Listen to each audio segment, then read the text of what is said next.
तस्यैव प्रद्युम्न तस्यैव भविष्यति न संशयः भविष्यति न संशयः तदा कृष्णस्तु रुक्मण्यां काममुत्पादयिष्यति। जब पूर्ण ब्रह्म सच्चिदानंद नारायण द्वापर युग में श्री कृष्ण बन करके आएंगे और भगवान कृष्ण की धर्मपत्नी महालक्ष्मी रुक्मणी, जब रुक्मणी के गर्भ से भगवान का पुत्र प्रकट होगा तो भगवान कृष्ण का बेटा वही तुम्हारा पति कामदेव होगा। प्रद्युम्न नाम तस्यैव, भगवान ने भविष्यवाणी की द्वापर युग में वो बालक जो होगा प्रद्युम्न नाम से प्रसिद्ध होगा और वही तुम्हारा पति कामदेव होगा। बोलो शिव शंकर भगवान। आप समझ पा रहे, रति को भगवान ने वरदान दिया और अब क्या हुआ, रति वहां से चली गई, कामदेव भस्म हो गया। अब भगवान शिव ने सोचा इस स्थान पर कामदेव भस्म हो गया है, अब ये भूमि तपस्या योग्य नहीं है। ध्यान से सुनना, भगवान शिव ने हिमालय की उस भूमि को अब त्याग दिया और कहां चले गए, पुनः से कैलाश पर्वत चले गए। बोलो शिव शंकर भगवान, श्री मणि महेश भगवान की जय। कैलाश पर्वत में पहुंच गए हमारे भगवान मणि महेश। शिव कैलाशों के वासी है, कैलाश में पहुंच गए भोले बाबा। अब क्या हुआ, पार्वती मैया प्रतिदिन भगवान की सेवा के लिए आती थी, पूजा के लिए आती थी और आज भी आई। जैसे आज आई तो वहां भगवान शिव को नहीं पाया, क्योंकि माता जी को नहीं पता कि क्या क्या हो गया, कामदेव भस्म हो गया, भगवान ने इस स्थान को त्याग दिया, इस स्थान को छोड़ दिया। अब भोले बाबा के वियोग में माता जी तड़पने लगी, रोने लगी, जैसे बिना जल के मछली तड़पती है इसी प्रकार तड़पने लगी, क्योंकि मन ही मन माता पार्वती जी भगवान का वर्ण कर चुकी है, मन ही मन भगवान को अपना सर्वस्व मान चुकी है, अपने मन में हृदय में बसा चुकी है। और जब अचानक भगवान वहां से अंतर ध्यान हो गए तो माता को बड़ा कष्ट हुआ, रोने लगी, विलाप करने लगी। अपने माता पिता को कहा, मैया पिताजी मैं जान गई हूं कि मेरे देवों के देव महादेव मुझे बिना तपस्या के प्राप्त नहीं हो सकते हैं, मैं जा रही हूं तपस्या के लिए, मुझे आज्ञा दीजिए। और ध्यान से सुनना, जब आप हमारे गंगोत्री में कभी आइए तो गंगोत्री के ऊपर आज भी वो शिखर है। शिव महापुराण में देवी भागवत में इसका वर्णन है, उस शिखर को कहते हैं गौरी शिखर। आज भी वो शिखर है गौरी शिखर, जहां पर मां भगवती आद्य शक्ति ने जहां पर तप किया भगवान शिव की प्राप्ति के लिए, ऊंची गौरी शिखर पर जब तप किया, अखंड तपस्या में माता जी बैठ गई। धीरे धीरे समय बीता और मां भगवती की उस भयंकर अग्नि से, तपस्या की अग्नि से सारा देवलोक भी जलने लगा, सारे देवता घबरा गए। और अब देवता देखो, कामदेव भस्म हो गया, रति को भगवान ने वरदान दे दिया, अब देवता जान गए कि भगवान से शांत हो गए। अब देवता सब जब कैलाश की ओर आ रहे हैं ना, तो पार्वती मैया की तपस्या को देखा देवताओं ने, इतना उग्र तप, और माता पार्वती की तपस्या को देखकर देवता सब प्रसन्न होने लगे। धन्य है पार्वती जी, धन्य है पार्वती जी। बोलो पार्वती महारानी जय। तो आइए पार्वती मैया की यहाँ तपस्या का वर्णन है। पार्वती मैया ने 3000 वर्षों तक कठोर तप किया और कई वर्षों तक माता जी ने केवल बिल्व पत्री का आहार किया। देखो माता जी की 2 सखियां हैं, जया और विजया, नाम सुना आपने? ये बाल्यावस्था की सखियां हैं माता जी की, जया विजया। तो जया और विजया माता जी के लिए बिल्व पत्री ले आती हैं। बिल्व पत्री ऐसी नहीं कि पेड़ों से तोड़े ना, जो नीचे गिर जाए, गिरी हुई जो बिल्व पत्री हो उसको लेकर के आती और माता जी उन बिल्व पत्री का आहार करती। माता जी का नाम क्या पड़ा? अपर्णा। बोलो अपर्णा मैया। पार्वती मैया का एक और नाम है अपर्णा, आपने नाम सुना होगा अपर्णा। अपर्णा यानी केवल पर्ण खाकर, केवल तृण खाकर, केवल पत्ते खा करके माता जी ने तपस्या की, इसलिए नाम ही अपर्णा पड़ा। बोलो अपर्णा मैया। तो देवताओं ने जब मां भगवती का ये उग्र तप देखा, सब देवता घबरा गए, भगवान शिव की शरण में आए। नमः शिवाय नमः शिवाय नमः शिवाय कहते हुए जब आए, भगवान शिव ने कहा, कहो देवताओं कैसे आगमन हुआ? बोले प्रभु आपसे कोई बात छिपी नहीं है। हे देवों के देव महादेव, तारक नाम का दैत्य हो गया। उस तारक नाम के दैत्य के अन्याय अत्याचार से तीनों लोकों में त्राही त्राही मचा हुआ है, हाहाकार मचा हुआ है। स्वामी आप सब जानते हैं, वो तीनों लोगों का स्वामी बन बैठा है, स्वर्ग का राजा बन बैठा है।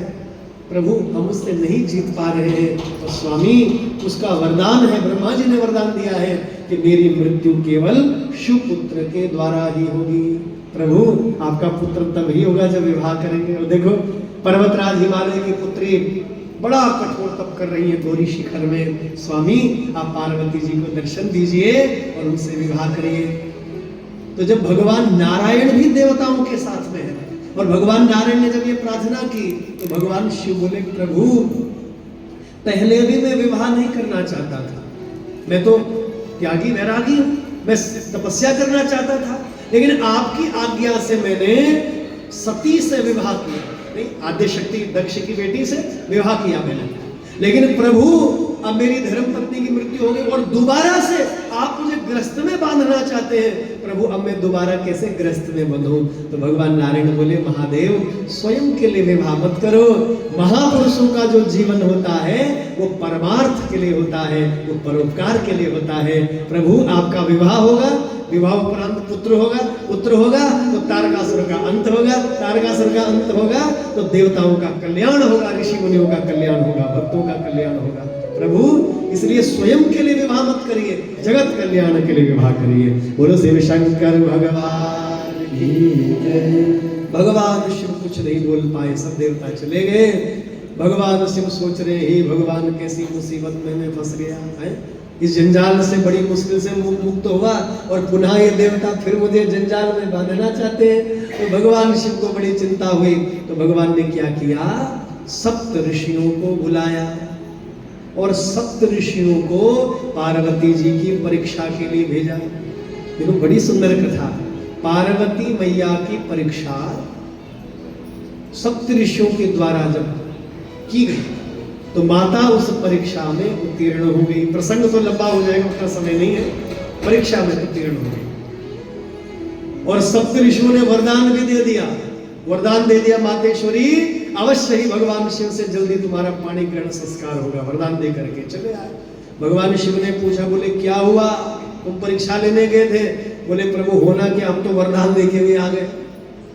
बोले बाबा, बोले अच्छा जी, तुमको तो काम बिगाड़ने को भेजा था और काम बना के आ गए। बोले बाबा समझ गए, अब मुझे स्वयं ही जाना पड़ेगा परीक्षा के लिए। तो आपको सुनकर बड़ा आनंद आएगा कि भोले बाबा ने 3 बार परीक्षा ली, 3 बार परीक्षा के लिए गए रूप बदल करके। पहली बार अभी गौरी शिखर पर पार्वती मैया की परीक्षा के लिए गए गौरी शिखर में। फिर हमारे महादेव जो है नट का वेश बना करके हिमालय और मैना के पास, पर्वतराज हिमालय के पास आए, नट बन करके भोले बाबा की आलोचना, स्वयं अपनी आलोचना करने लगे। अरे तुम पागल हो गए जो अपनी पुत्री का विवाह उस शमशान में रहने वाले भूत प्रेतों के संगी मुझसे करवा रहे हो। तो नट के वेश में आकर उनको भ्रमित करने का प्रयास किया। और तीसरी बार ज्योतिषी बन करके फिर भोले बाबा गए हिमालय में। देखिए ज्योतिषी बन करके और ज्योतिष के अनुसार जब भाग्य बताने लगे, अच्छा तुम्हारी पुत्री सुखी नहीं रहेगी, तो आइए 3 बार भोले बाबा परीक्षा लेने के लिए गए। और आओ पहली बार जब गए ना परीक्षा लेने के लिए, बड़ा सुंदर भाव है। बोलो शिव शंकर भगवान की जय। गौरी शिखर में माता जी विराजमान है। हाँ देखिए अखंड तपस्या में बैठी हैं। इतने में बूढ़े ब्राह्मण के रूप में भोले बाबा आ गए। अलग निरंजन, अलग निरंजन, पहुंच गए भोले बाबा बूढ़े ब्राह्मण के रूप में। अरे देवी इतना कठोर तप किसके लिए कर रही हो? तुम्हारा स्वरूप ऐसा प्रतीत होता है जैसे आप कोई राजा की पुत्री हो, आप कोई राजकन्या हो। तो माता पार्वती कहती है, प्रभु आपने बिल्कुल ठीक पहचाना, मैं महाराज पर्वतराज हिमालय की पुत्री हूँ और मेरी माँ मैना रानी है, मैना रानी की मैं पुत्री हूँ। अच्छा, परम धर्मात्मा पुण्यात्मा पर्वतराज महाराज हिमालय की पुत्री हो? बोले जी प्रभु। अरे देवी तुम्हारे पास किस बात की कमी है तो इतना कठोर तप कर रही हो? तो पार्वती जी को क्या मालूम ये महादेव ही है। पार्वती जी बोली प्रभु मैं महादेव का वर्ण करना चाहती हूँ, उनको प्रसन्न कर रही हूँ ताकि वो मुझसे विवाह करें, मैं उनसे विवाह करना चाहती हूँ। तो भोले बाबा हंसते हंसते बोले अरे देवी किसने तुझे ये उल्टी शिक्षा दी, किसने तुझे ये उल्टा ज्ञान दिया? बोले मेरे गुरु जी ने। बोले कौन है तेरे गुरु? बोले नारद जी हैं। अब तो भोले बाबा जोर जोर से हंसने लगे, साधु के रूप में आए ना, ब्राह्मण के रूप में जोर जोर से हंसने लगे। अरे देवी उस नारद ने आज तक किसी का घर बसने दिया जो तेरा घर बसने देंगे? अरे वो तो बसे बसाए घरों को भी उजाड़ देता है। बोलो हर हर गंगे। अरे किसके बहकावे में आ गई तू? तू बड़ी भोली है। अरे उस नारद की बात को छोड़ दे, उसने जो तुझसे कहा उसको भूल जा और सुन, मैं तुम्हारे हित की बात कर रहा हूं, तुम्हारे कल्याण की बात कर रहा हूं। वो जो भोलेनाथ है ना, तुम्हें ये बात किसी ने नहीं बताई होगी, उसका पहले भी विवाह हो रखा है। अपनी धर्म पत्नी को रोटी नहीं दे पाया, कपड़ा लत्ता नहीं दे पाया, पिताजी के घर में गई और वहां बेचारी ने आत्महत्या कर दी। बोलो हर हर गंगे, जोर से बोलो। अब भोले बाबा कैसे परीक्षा ले रहे हैं देखो, बस किसी प्रकार ये मना कर दे विवाह के लिए, फिर मुझ पर कोई दोष नहीं लगेगा कि भोले बाबा ने विवाह के लिए मना किया। किसी प्रकार मना कर दे, देवी वो तुम्हारे योग्य नहीं है, वो शमशान में रहने वाला भूत प्रेतों का संगी। अरे उसके न तो रहने का ठिकाना न खाने का ठिकाना, देवी वो तुम्हारे योग्य नहीं है। यदि तुम कहो तो तुम्हारे योग्य मेरी दृष्टि में, मेरी नजर में एक सुयोग्य वर है। जैसे तुम हो ना दिव्य अलौकिक, वैसे ही एक सुंदर वर तुम्हारे योग्य है। बोले कौन? सर्वगुण संपन्न नीलवर्ण घनश्याम पीतांबरधारी भगवान नारायण। वो जैसे ये शब्द कहे भोले बाबा ने, माता जी की क्रोध से लाल लाल आंखें हो गई और माता जी क्या बोली देखो,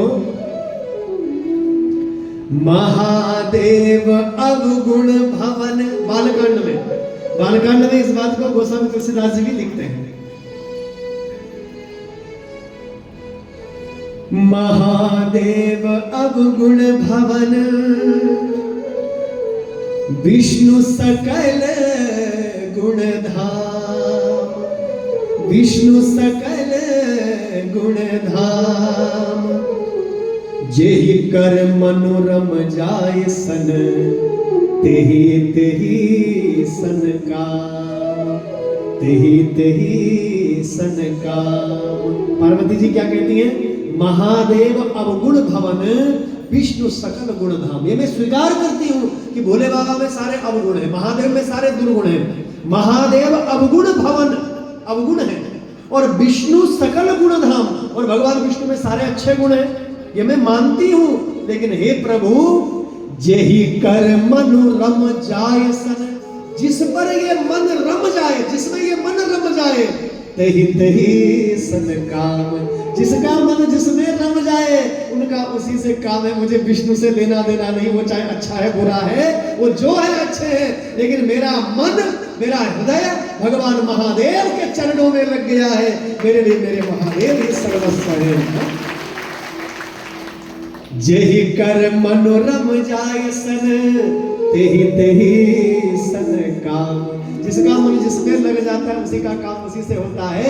मुझे विष्णु से लेना देना नहीं, मुझे तो मेरे महादेव से लेना है।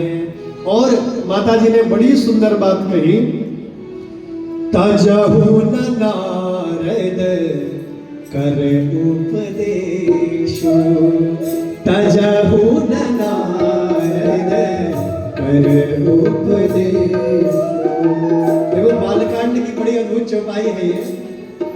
तजहु न नारद कर उपदेश, तजहु न नारद कर उपदेश। आपु कहि शतबार महेशु, आपु कहे शतबार महेशु, आपु कहे शतबार महेशु।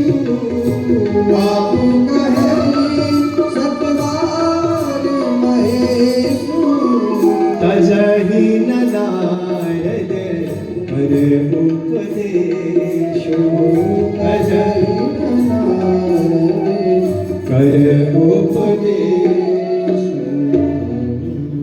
मैं नारद का किया हुआ उपदेश नहीं भूलूंगी। आप जो कह रहे हो ना कि शिव जी का प्रेम निकाल दे, उस भोले बाबा को भूल जा, मैं तेरे लिए भगवान विष्णु से बात चलाता हूं, है? तो पार्वती मैया बोली तजहि न नारद कर उपदेशो, मैं नारद का ज्ञान नहीं त्यागूंगी। ये तो तुम कह रहे हो हे जोगी महात्मा, ये तो तुम मुझे उपदेश दे रहे हो।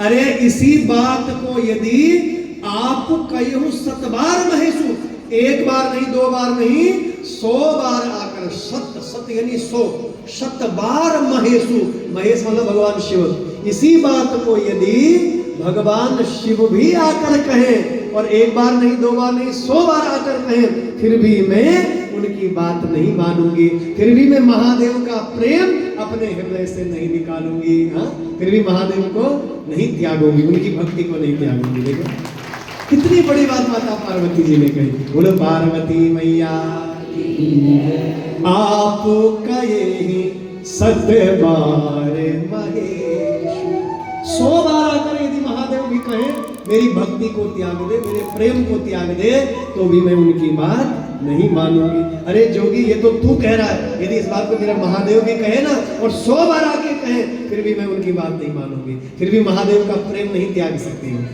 तो जैसे भगवान शिव ने माता पार्वती का ये अनन्य प्रेम देखा, भगवान शिव हार गए और पार्वती मैया के सामने दिव्य रूप में भगवान प्रकट हो गए। और शिव शंकर भगवान शब्दातीतम निर्गुणम निर्विकारम सत्ता मात्रम ज्ञान गम्यम तु गम्यम मुक्त तदवस्तु भूतौ भगवान स ईश्वरः पिनाकपाणिर् भगवान वृषभध्वजः पिनाकपाणिर् भगवान वृषभध्वजः। वृषभ में आरूढ़ होकर के भगवान दिव्य रूप में प्रकट हो गए। और शिव शंकर भगवान प्रसन्न हो गए। भगवान शिव पार्वती मैया का हाथ पकड़ करके ले जाने लगे, चल मेरे साथ कैलाश। पार्वती जी बोली क्षमा करो जी, ये मर्यादा नहीं है, जब तक मेरे माता पिता कन्यादान नहीं करेंगे तब तक मैं आपके साथ कैलाश नहीं चल पाऊंगी। तो भगवान शिव ने विवाह के लिए स्वीकृति प्रदान की। यहाँ लंबा प्रसंग है। फिर हिमालय के पास भी आए, मैना को भी भ्रमित करने का प्रयास किया, लेकिन अंत में विवाह के लिए स्वीकृति प्रदान की। और आज हमारे महादेव का विवाह और विवाह उत्सव मनाया जा रहा है। बोलो शिव शंकर भगवान की जय। आज मां पार्वती और भगवान शिव का विवाह है, लेकिन ये देवता बड़े स्वार्थी। ये देवता सब जानते हैं कि भोले बाबा का न कोई आगे है न कोई पीछे है, कोई नहीं है, न माता पिता है, न भाई बंधु है, न बहन है, न भाभी है, कोई नहीं है। क्यों जी? तो ये देवता बड़े स्वार्थी। भोले बाबा का कोई नहीं, और भोले बाबा का श्रृंगार करने कोई नहीं आया। दूल्हे राजा का श्रृंगार करने क्या कर रहे हैं? स्वयं का श्रृंगार कर रहे हैं, अपने आप को सजा रहे हैं। बोलो हर हर गंगे। कैसा जमाना आ गया देखो, दूल्हे राजा को कोई नहीं सजा रहा, और जो बाराती है वही सज रहे, अपने वाहनों को सजा रहे हैं, अपनी धर्मपत्नियों को सजा रहे हैं, सब देवता सज रहे हैं, और जिनका विवाह उनको कोई सजाने नहीं आया। अब भोले बाबा ने देखा टाइम,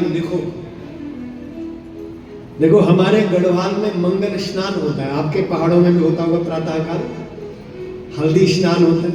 हल्दी को शुभ माना जाता है। जो दूल्हे राजा होते हैं वर नारायण का प्रातः काल 9 बजे 10 बजे मंगल स्नान होता है। अब भोले बाबा टाइम देखने लगे, 9 बज गए, 10 बज गए, 11 बज गए, 12, 1, 2, 3, और देखो कितने बज गए? 4 बज गए। भोले बाबा सोचने लगे, अरे नंदी, अरे भैया बारात को तैयार होना है, ये देवता अब तक नहीं आए, कहीं भूल तो नहीं गए कि भोले बाबा का विवाह है? अरे नंदी भैया अब ऐसा करो, तुम ही मेरा श्रृंगार करो। अब नंदी को क्या मालूम ये श्रृंगार किस चिड़िया का नाम है? नंदी बेचारे, उनको क्या पता। तो नंदी को अब जल्दबाजी, 4 बजे के बारात में तैयार होना है, बारात निकलनी है, क्या होगा? जल्दबाजी। नंदी ने कहीं सुना था सबसे पहले स्नान होता है, तप्त उदक, गुनगुना पानी होता है ना, हल्का गर्म पानी, तप्त उदक जल, ज्यादा बहुत ज्यादा गर्म भी नहीं, बहुत ज्यादा ठंडा भी नहीं होना चाहिए, तप्त उदक। अब गर्म पानी कहां से करें? आजकल सिलेंडर की तो वैसे ही मुसीबत पड़ी हुई है।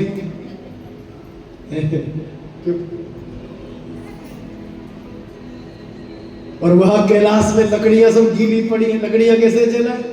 और सिलेंडर की मुश्किल पड़ी हुई है। आजकल तो कोई सिलेंडर भी नहीं देने वाला, क्यों हिमाचल वालों? कोई देगा अपना सिलेंडर? कोई नहीं देगा। हाँ? तो भोले बाबा के विवाह में नंदी सोचने लगे कैसे आग जलाऊं, कैसे गर्म पानी करूं, सोचने लगे, देखी जाएगी जो होगा। अब भोले बाबा की जटाओं से गंगा बह रही है।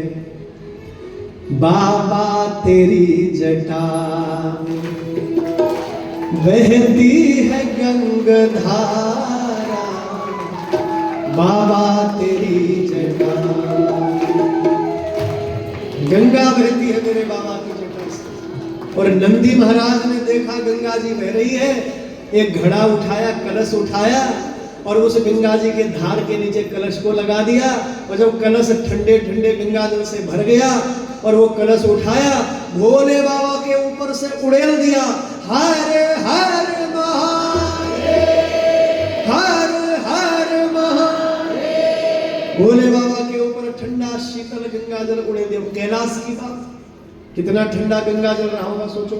सारा कैलाश हिम आच्छादित बर्फ से ढका हुआ, और वहीं कोई शाम के 4 बजे ठंडे गंगा जल से स्नान करवा दे, क्या दशा होगी? भोले बाबा तो कांपने लगे, धर धर। अरे भागे नंदी, अरे भैया ठंडे पानी से आज मेरी बारात यहीं हो जाएगी। हाँ, ठंड के मारे अगर पीड़ा हो गई ना छाती में, ठंड घुस गई ना अंदर, तो गया आज, बारात यहीं हो जाएगी मेरी आज। नंदी घबरा गया, वो भोले बाबा तो नाराज हो गए, गलती हो गई। तब तक दूसरे गण ने सुना था कि शरीर पर कुछ लगाते हैं। अब उस भले आदमी को ये पता नहीं, लाल लगाते हैं, पीला लगाते हैं, हल्दी लगाते हैं, क्या लगाते हैं ये पता नहीं था। वो हल्दी कहां से लाए? क्यों? ऊना जनपद तो रह गया दूर, आप भक्तों का गांव तो रह गया दूर, कहां से हल्दी लाए? तो नंदी भृंगी ने सोचा, दूसरे गण ने, भृंगी ने, क्या करूं क्या करूं, क्या लगाऊं इनके शरीर पर, क्या लगाऊं? तो नीचे कहीं शमशान घाट पर नजर गई, हे भगवान देखो, अभी कोई ताजा ताजा आया होगा,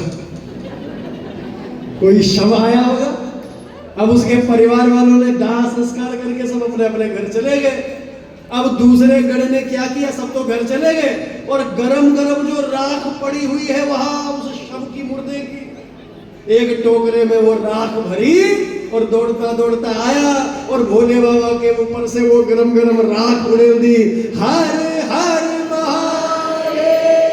भोले बाबा ने माथा पकड़ लिया, अरे अब आगे आज के दिन राख तो मत लगाओ, लाल पीला लगाओ, अरे राख लगे दुश्मन पर, आज राख मत लगाओ, है ये विभूति आज तो मत लगाओ। तो गण बोला, प्रभु आपको ठंडी लग रही थी, ठंड को भगाने के लिए मैंने गरम गरम राख डाल दी, विभूति डाल दी। अब भोले बाबा बोले, हाँ बेटा किया तो अच्छा, गर्मी तो बड़ी अच्छी आ गई इस राख से, तो अच्छा लगा भोले बाबा को। तब तक एक तीसरे गण ने सुना था कि चंदन लगाया जाता है, स्नान के बाद चंदन लगाते हैं। कस्तूरी तिलकम ललाट पटले वक्षस्थले कौस्तुभम नाशाग्रे वरमुक्तिकम करतले वेणुकरे कंकणम सर्वांगी हरिचंदनम सुललितम कंठे च मुक्तावली गोपस्त्री परिवेष्टितो विजयते गोपाल चूड़ामणि। मलयगिरी चंदन का श्रृंगार करते हैं। अब चंदन कहां से लाए, क्या करे? तीसरे गण ने सुना था तिलक लगाना, पर किसका लगाऊं? उसने देखा शमशान घाट में एक हड्डी का टुकड़ा पड़ा हुआ, हे भगवान देखो, पत्थर के ऊपर बैठा, वो जैसे चंदन घिसते हैं ना, उस हड्डी के टुकड़े को ऐसे ऐसे घिसने लगा पत्थर के ऊपर। वो काला टीका कटोरा भर के तैयार कर दिया, दौड़ता दौड़ता आया, और भोले बाबा के माथे पर जो हड्डी का घिसा हुआ चूर्ण जो टीका था वो लगा दे भोले बाबा के माथे पर काला टीका। भोले बाबा बोले अरे अब आगे आज काला तो मत लगाओ, काला लगे दुश्मन पर, आज लाल पीला लगाओ। तो गण बोला प्रभु आप इतने सुंदर लग रहे हैं किसी की नजर न लग जाए। माताएं बच्चों का स्नान करवाती है, काला टीका लगाती है, नजर न लग जाए। अब भक्तों का वही भाव है हमारे महादेव पर किसी की नजर न लग जाए, और किसी चुड़ैल की नजर लगी तो विवाह कैसे करवाएंगे इनका। इसीलिए काला टीका लगा दिया भोले बाबा के। एक गण ने सुना था कि दूल्हे राजा सोने की चेन बांधते हैं, गले में बांधते हैं, कंकण बांधते हैं, चेन बांधते हैं, वो कुंडल बांधते थे पुराने लोग कानों में सोने के। अब सोना चांदी कहां से लाए, क्या करे, तो क्या हुआ देखो, इस गण ने देखा क्या करूं क्या करूं। अब कैलाश के बिल में जो है काले काले नाग राजा घुसे हुए थे बिलों में, वो गया टोकरा लेकर के बिल से उन काले काले नाग राजाओं को बाहर निकाला, टोकरा भर करके ले आए और भोले बाबा के गले में टांग दिया, उसकी चेन बना दी, एक माथे पर मुकुट बना दिया, एक गले एक हाथ पर उसका बाजूबंद, एक हाथ में कंकण। इस प्रकार से भोले बाबा का बड़ा विचित्र श्रृंगार इन गणों ने किया। शिव ही शंभु गण करहि श्रृंगारा, शिव ही शंभु गण करहि श्रृंगारा, शिव ही शंभु गण करहि श्रृंगारा, शिव ही शंभु गण करहि श्रृंगारा।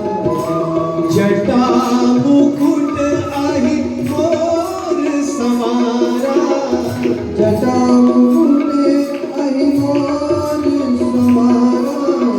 जटा मुकुट रही मोर सवारा, जटा मुकुट रही मोर सवारा, शिव ही शंभु गण करहि श्रृंगारा, शिव ही बजाओ ताली का जरा भाव से। कंकण कुंडल पहने प्याला, कंकण पहले कंकण कुंडल पहने प्याला, कंकण कुंडल तन विभूति पट के हरि छाला, तन विभूति पट के हरि छाला, तन विभूति पट के हरि छाला, तन विभूति पट के हरि छाला, कंकण कुंडल पहने प्याला, कंकण कुंडल पहने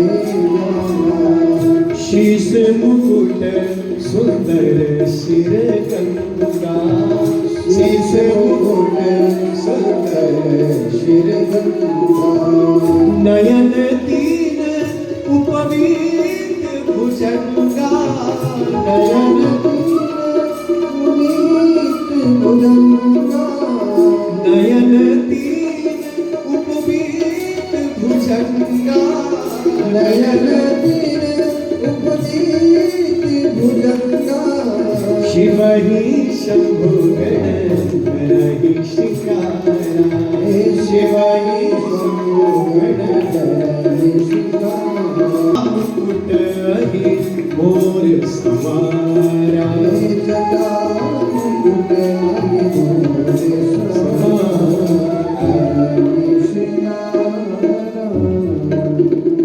भोले बाबा का श्रृंगार भगवान शिव के गणों के द्वारा हुआ। शिव ही शंभु गण करहि श्रृंगारा, जटा मुकुट अहि मोर समारा, कंकण कुंडल पहने ब्याला, तन विभूति पट के हरि छाला, शीश मुकुट सुंदर सिर गंगा, नयन तीन उपवीत भुजंगा। ऐसा अद्भुत श्रृंगार भगवान शिव का। और अब श्रृंगार के बाद भोले बाबा नंदी पर आरूढ़ हुए, त्रिशूल डमरू लेकर के। अब जैसे 4 बज गए, अब देवता लोग आए। देखो, जब भोले बाबा को सजाना था एक नहीं आया, अब 12 जब तैयार हो गई, अब शाम को सज धज करके देवता लोग आ रहे हैं, उनकी धर्म पत्नियां आ रही हैं। और भोले बाबा का जब ये रूप देखा, चिता की राख रमाई हुई, काला टीका लगाया हुआ है, मुंडों की माला, सरसों की माला, जैसा ये रूप देखा, सारे देवता डरने लगे, बोले ये क्या रूप बनाया है? देवताओं ने तुरंत इमरजेंसी मीटिंग बिठाई। सब देवता बोले प्रभु ब्रह्मा जी, इनके साथ रहेंगे कोई मान सम्मान नहीं करेगा। ये देवताओं की असली समस्या ये है, ये मान सम्मान के भूखे हैं। इनके साथ रहेंगे कोई मान सम्मान नहीं मिलेगा। और दूसरा देवता बोले अरे मान सम्मान की बात छोड़ो, लोग दूर से पत्थर फेंकेंगे हम पर। कितना भयंकर रूप है, देखो जरा, हमको डर लग रहा है इनको देखकर, कौन स्वागत सत्कार करेगा? तो ये देवता मान सम्मान के भूखे। ब्रह्मा जी बोले क्या चाहते हैं, वो क्या करें? तो सब देवता बोले प्रभु ऐसा करते हैं, हम आगे आगे चले, भोले बाबा पीछे पीछे चले, इनके गण पीछे पीछे चले, जितना स्वागत सत्कार होगा सब आगे आगे हमको मिल जाएगा, और पीछे से इन पर पत्थर पड़ते रहेंगे। हाँ? पीछे से लोग पत्थर फेंकते रहेंगे इन पर, इनका भयंकर रूप देख करके। तब ये ब्रह्मा जी को अच्छा लगा, हाँ ये ठीक है। और जैसे भोले बाबा को कहा ना, बोले प्रभु देवताओं की इच्छा है कि हम आगे आगे चले, आप पीछे चले। भोले बाबा के पैरों के नीचे से जमीन खिसक गई। अच्छा जी, मेरा विवाह और मेरे साथ भी चलने को तैयार नहीं, कितने स्वार्थी हो तुम। विवाह होगा तो पुत्र होगा, पुत्र होगा तो तारकासुर का अंत होगा, कल्याण तो तुम्हारा ही होना है, मेरा क्या लाभ है? और मेरे साथ चलने को भी तैयार नहीं। अच्छा बेटा, देवताओं की बात सुनकर भोले बाबा मन ही मन मुस्कुराए और नंदी श्रृंगी को बुलाया, इधर आओ इधर आओ। अरे भैया, हमने तो सुना है कि विवाह के दिन अपनी मित्र मंडली ही साथ चलती है, बुलाओ मेरी मित्र मंडली को। बोले कौन सी मित्र मंडली है जी तुम्हारी? बोले वही शमशान घाट में भूत प्रेत पिशाच डाकनी शाकनी, बुलाओ सबको कि स्वामी का विवाह है, बुलाओ भूत प्रेतों को कि स्वामी का विवाह, महादेव का विवाह, भगवान भूतनाथ का विवाह है। बोलो शिव शंकर भगवान। नंदी भृंगी श्रृंगी ने वहां तंत्र मंत्र शुरू कर दिए, और जितने शमशान घाट थे, शमशान घाट खाली हो गए, भूत प्रेत सब भोले बाबा की बारात में। जितने शमशान घाट विश्व के सब खाली, जितने भूत प्रेत पिशाच विशाच डाकनी शाकनी सब भोले बाबा की बारात में बाराती बन करके। और गोस्वामी तुलसीदास जी रामायण में कहते हैं, को मुख हीन विपुल मुख काहू, किसी का तो एक भी मुंह नहीं, किसी के 50 मुख है, किसी का एक हाथ नहीं, किसी के 50। भूत प्रेत जो ठहरे बड़े विचित्र, किसी के पैर आगे किसी के पीछे, किसी के उल्टे पैर, किसी का एक पैर भी नहीं, ऐसे विचित्र विचित्र भूत प्रेत भोले बाबा की बारात में। जस दूल्हा तस बनी बराता, जस दूल्हा तस बनी बराता, कौतुक होए कौतुक विविध होए मग जाता, कौतुक विविध होए मग जाता, जस दूल्हा तस बनी बराता। रामायण में कहते हैं कि जैसा दूल्हा वैसे ही भयंकर बारात बन गई है। अब गांव होके जब शादी जा रही है, जैसे हिमाचल प्रदेश में, नहीं, पार्वती मैया पर्वत की पुत्री हिमाचल की, हिमालय की बेटी, तो गांव होके जब हमारे गांव होके भी बारात आई होगी पुना होकर के, तो माताएं मेरे सब डर रही है, भोले बाबा का रूप देखकर ही कैसा दूल्हा है, इतना विचित्र भयंकर भूत प्रेत जिसके साथ चल रहे हैं, तो बड़ा विचित्र प्रसंग है। अब इधर क्या हुआ देखो, हिमालय प्रदेश में देखो, स्वागत की तैयारी। 12 जब आने वाली होती है तो स्वागत की तैयारी होती है ना, होती कि नहीं? बोलो, हमारी परंपरा में पहाड़ों की स्वागत की तैयारी है। आहा, बड़े बड़े बुजुर्ग लोग स्वागत के लिए आगे आगे चले, हाथ में, एक हाथ में फूल माला, दूसरे हाथ में मिठाई का डब्बा, हाथ में बेत लेकर के, बड़े सुंदर सुंदर गोरे गोरे, पहाड़ी लोग गोरे होते हैं तो गौरवर्ण के लोग जो हैं बड़े सुंदर पहाड़ी लोग, चूड़ीदार पैजामा, लंबा सा गरम सा कोट, काले काले चश्मे पहन करके, क्योंकि बर्फ रहती है हिमालय में, हमारे पहाड़ों में, तो चल बड़े स्वागत के लिए। अब सबसे आगे भगवान विष्णु गरुड़ पर बैठ करके आए, तो सारी फूल मालाएं भगवान विष्णु के गले में, काजू की बर्फी, जो स्वागत की चीजें सब भगवान के मुंह में, सब स्वागत बड़ा सुंदर, जय जयकार, दूल्हे राजा की जय हो। सबको लगा यही दूल्हा राजा, आप समझ रहे हो, उनको लगा सबसे आगे दूल्हे रहता है तो यही दूल्हा होगा, दूल्हे राजा की जय हो, दूल्हे राजा की जय हो। स्वागत भगवान विष्णु का, जय जयकार हो रही है, सबको लगा यही दूल्हे। एक बूढ़े बुजुर्ग से नहीं रहा गया, बूढ़ों की आदत होती है ना कुछ बोलने की, तो बूढ़े से नहीं रहा गया, बूढ़े जी बोले जाके, बोले दूल्हे राजा आप ही होंगे, बड़े प्यार से बोले भगवान विष्णु के कान में जाके, बोले दूल्हे राजा आप ही होंगे। तो भगवान बोले धीरे बोलो, पीछे से मेरी महालक्ष्मी आ रही है, मुझको मत पिटवाना महालक्ष्मी से, महालक्ष्मी आ रही है पीछे से। अरे भैया हम नारायण हैं, हम दूल्हे नहीं है। तो जैसे बूढ़े बाबा ने सुना कि ये दूल्हा नहीं बाराती है, तो एक ही पैर पर ऐसे ऐसे बैत घुमा घुमा कर एक पैर पर खड़े होकर के नाचने लगे, जय हो जय हो जय हो। अरे इतना सुंदर जब बाराती है तो दूल्हा कितना सुंदर होगा, दूल्हा कितना सुंदर होगा। भगवान विष्णु मन ही मन में बोले बाबा अभी जितना मन करे नाच ले, थोड़ी देर में दूल्हा देखेगा तुझे चक्कर आने वाला है, देख ले, अभी जितना मन करता है नाच ले, जितना नाचना हो नाच ले, है? तो सब देवताओं का स्वागत हुआ, ब्रह्मा, इंद्र, कुबेर, अग्नि, वरुण, सबका स्वागत। सबसे आखिर में भगवान शिव आए। अब भूत प्रेत भी घुस गए, भोले बाबा की बारात, तो भूत प्रेतों की बारात घुस गए हिमालय में। और जैसे भूत प्रेत घुसे पर्वतराज हिमालय के राज्य में, अब तो वहां भगदड़ मच गई, किसी की फूलमाला गिर गई, किसी का बेत गिर गया, किसी का चश्मा छूट गया, किसी के जूते चप्पल छूट गए, भागो भागो भागो, भूत प्रेत आगे दिन दोपहर में सब भागने लगे। देखो बच्चों का बड़ा सुंदर वर्णन है, विवाह में बड़ा सुंदर रोल होता है बच्चों का। स्वागत की तैयारी, स्वागत में सबसे आगे बच्चे खड़े, हम भी दूल्हे राजा को देखेंगे, हम भी नाचेंगे बारात में, सबसे आगे बच्चे खड़े। वो जब भागने का नंबर आया तो भागने में भी सबसे आगे बच्चे, भागो भैया भूत प्रेत आगे, ये भूत प्रेत पकड़ लेंगे।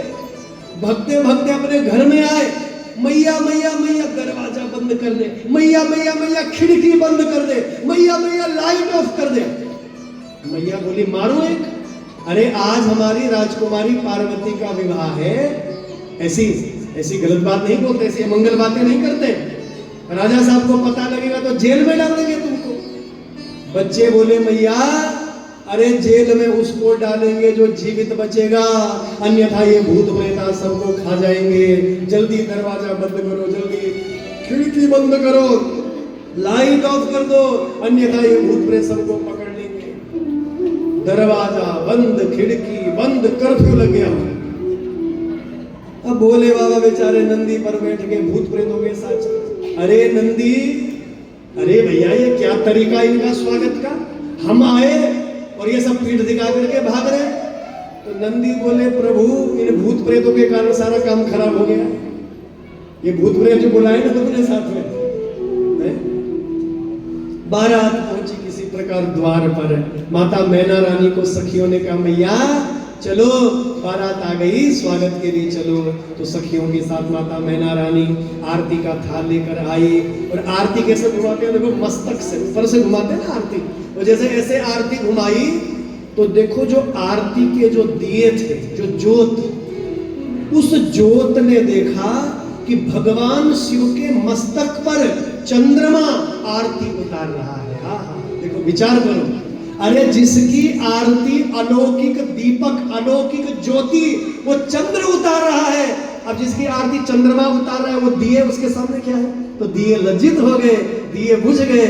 और माता जी ने जैसे नीचे घुमाई आरती, मुंडों की माला, सर्पों की माला, विभूति रमाई हुई, आरती का थाल हाथ से गिर गया, माता मैना रानी मूर्छित हो गई, को भवन में चली गई। पार्वती को बुलाया, अपनी गोदी में बिठाया, मैं तुझे कुएं में धकेल दूंगी, अपने हाथ से विष पिला दूंगी, और इस भूत प्रेत के संगी, ये जो प्रेतों का संगी शमशान में रहने वाला जो ये भोलेनाथ है, इसके साथ मेरा विवाह नहीं होने दूंगी। नारद जी आए। नारद जी ने कहा मैया तेरी गोद में कौन बैठी है? माता जी बोली हे बाबा दिखाई नहीं देता, मेरी पुत्री बैठी है पार्वती। नारद जी हंसते हंसते बोले मैया ये तेरी पुत्री नहीं है, अरे तू इसकी पुत्री है, ये तो जगत माता माता परमेश्वरी भगवती भुवनेश्वरी है।